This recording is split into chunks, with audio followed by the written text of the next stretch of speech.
এখানেতে হয় অন্ত, আমায় ডাক দিয়েছে দিগন্ত, আমায় সব এখানেতে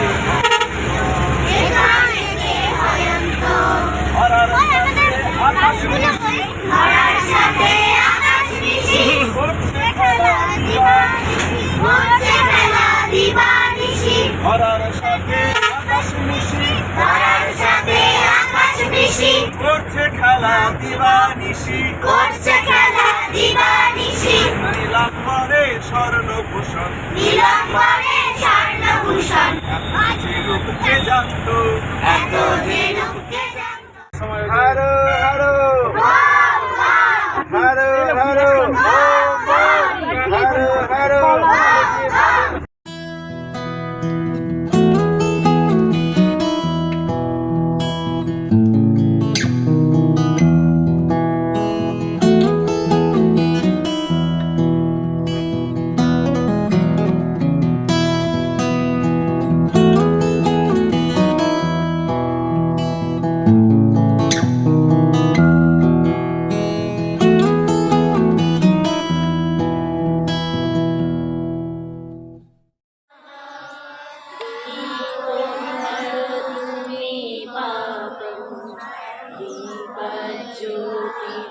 नमस्तुते शुभं करोतु कल्याणम् आरोग्यं सुखसम्पदः देशबुद्धिविनाशाय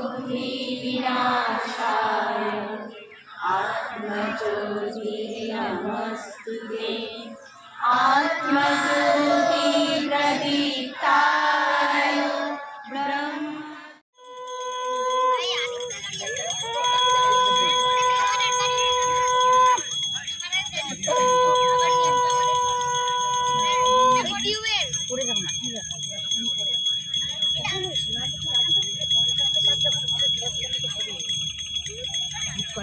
সাবধান, গায়ে লাগে যাবে।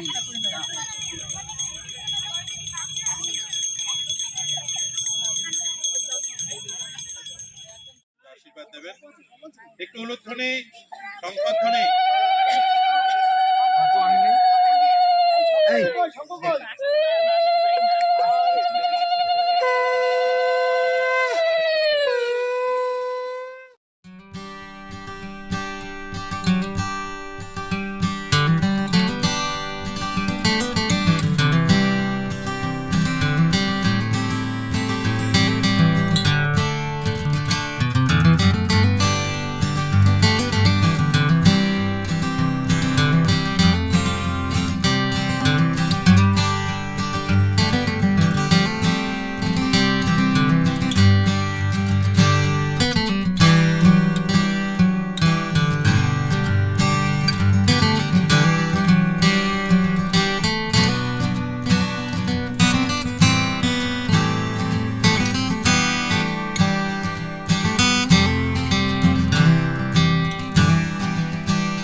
অত ঠান্ডায় করিম ওই কথা পাত্তা না দিয়ে করিম কি করলো, নিজে আরাম করে গাছের পাতার মধ্যে শুয়ে থাকলো।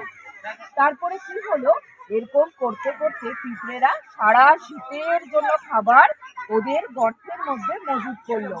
শীতকাল চলে আসলো, আস্তে আস্তে কি হলো, শীত বাড়ছে, ঠান্ডা পড়ছে, কুয়াশা আরো পড়ছে, কি করলো, বরফ পড়া শুরু করলো। কংস কি বলতো, কংসের যখন বোন দৈবকীকে বিয়ে দিয়েছিল তখন আকাশ থেকে ভবিষ্যৎবাণী হয়েছিল যে এই দৈবকীর গর্ভের অষ্টম সন্তান কংসকে বধ করবে। এবার কি বলুন, আর বলে জামাই হচ্ছে শ্রীকৃষ্ণের বাবা বাসুদেব, ঠিক আছে। এবার যখন ঠাকুর ওকে স্বপ্ন দেখাবে যে দৈবকীর যে সন্তান হবে হচ্ছে কংসকে বধ করবে। তখন তো ওরা কি করলো, ওদেরকে কারাগারে বন্দি করলো। ঠিক আছে, এইবার কারাগারে দৈবকীর সন্তান হলো, তারপরে কংস যে খবর পেল যে সন্তান বন্ধ রাখা যায়, ছেলেদেরকে কি করে এই খেলা থেকে বন্ধ রাখা যায়, অনেক ভাবলেন, ভেবে ভেবে ভেবে শেষে গিয়ে একটা ফন্দি আঁকলেন ওই রামরতন বাবু। কি ফন্দি জানো তোমরা? জানো? শুনবে? তিনি বললেন, এই তোমরা এদিকে শোনো, দিলে ওদের ডাকলেন, তোমরা এদিকে শোনো। ওরা বললো, হ্যাঁ বলুন বলুন কি বলবেন। তখন ওই বিলে এবং তার বন্ধুদেরকে বলছেন, তোমরা যে পুত্র সন্তানকেও মেরে ফেলবে, তাহলে আমাকে কি করতে হবে? পুত্র সন্তানকে নিয়ে কি করতে হবে? পুত্র সন্তানকে নিয়ে আমাকে কোথাও লুকিয়ে ফেলতে হবে। ঠিক আছে, তখন তারা যিনি কি করলো, ভগবানকে মাথায় করে ধরে একটা জালির মধ্যে করে মাথায় করে মহা চিন্তায় পড়ে গেল। আরে শ্রীকৃষ্ণকে তো মারা হলো না, অষ্টম সন্তানকে তো মারা হলো না, এবার ওকে যদি না মারা হয় তাহলে তো ও আমার কাল বড় হয়ে আমাকে মেরে ফেলবে। এই সমস্যায় তার আর রাতে ঘুম আসে না। কি সমস্যা না? তখন ওই নন্দে রাজার বাড়িতে ছোট্ট শ্রীকৃষ্ণকে ওর নাম ছিল পুতুনা।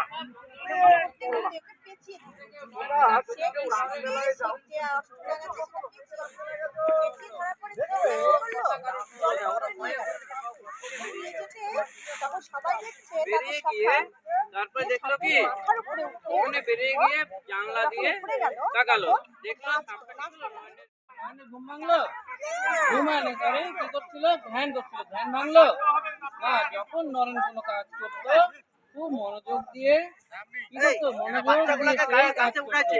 যেমন ধ্যান, ধ্যান যখন তোমরা করো কি করবে, আমি গোকুলবাসীকে এবং আমার গোবর্ধন পাহাড়ের নিচে কারা স্থায়ী আশ্রয় নিয়েছিল, গোকুলবাসী। সমস্ত গোকুলবাসী তাদের পোষ্যদের নিয়ে আশ্রয় নিয়েছিল। বুঝতে পারলি? কেন এতগুলো হুকো? বাবা বললো প্রত্যেকটা আলাদা আলাদা ধর্মের মানুষ, হিন্দু, মুসলিম, খ্রিস্টান, বৌদ্ধ, তাই তো সব ধর্মের মানুষের জন্য আলাদা আলাদা হুকো। একটা হুকো দিয়ে আরেকজন মানুষ বা দুজন মানুষ কি করে, যদি হুকো টানে তাহলে জাত বা ধর্ম নষ্ট হয়ে যায়। কি হয়ে যায়? ধর্ম নষ্ট হয়ে যায়। বিবেকানন্দ ভাবলো এটা তো হতে পারে না। পরের দিন সকালবেলা কি করলো, ও প্রত্যেকটা হুকোতে কি করতেছে, মুখ দিচ্ছে। একবার একটা চেয়ারের সামনে, পরে আবার আরেকটা চেয়ারের সামনে কি করছে, হুকোতে মুখ দিচ্ছে। ওর বাবা এসে নিয়ে বলে, কিরে বিলে কি করছিস? বাবা দেখছি কিভাবে আমার ধর্ম চলে যায়।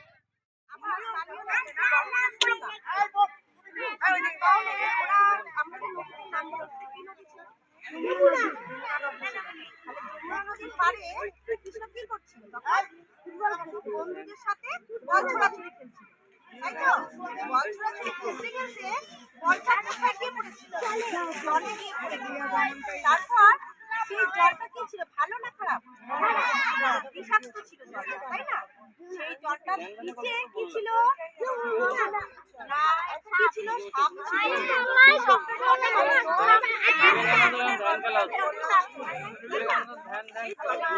ছিল। এই বিবেকানন্দ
ভেতরে ঢোকো, ভেতরে ঢোকো। কি হলো? ধরে যাবে তো।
বাহ, খুব ভালো হচ্ছে, করো। আজকে ছুটি ভাই, আজকে ছুটি ভাই, যত খুশি খেলবো চলো, খুশি বাহ, খুব সুন্দর হচ্ছে, যেথায় খুশি যাই, করো করো। মজা কি মজা, কি মজা, কি মজা, আজকে ছুটি ভাই, আজকে ছুটি ভাই, যত খুশি খেলবো চলো, যেথায় খুশি যাই, যেটাই খুশি যাই, চলো সবাই নদীর ধারে, মাছ ধরবো ছিপে, সাত সমুদ্র পেরিয়ে যাবো, ঘুরবো দ্বীপে দ্বীপে,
ब्रह्माग्नो ब्रह्मणाहुतं ब्रह्मैवतेन गंतव्यं ब्रह्म कर्म समाधिना। ॐ सहना भवतु सहना भुनक्तु सह वीर्यं करवावहै तेजस्विनावधीतमस्तु मा विद्विषावहै। ॐ शान्ति शान्ति शान्तिः।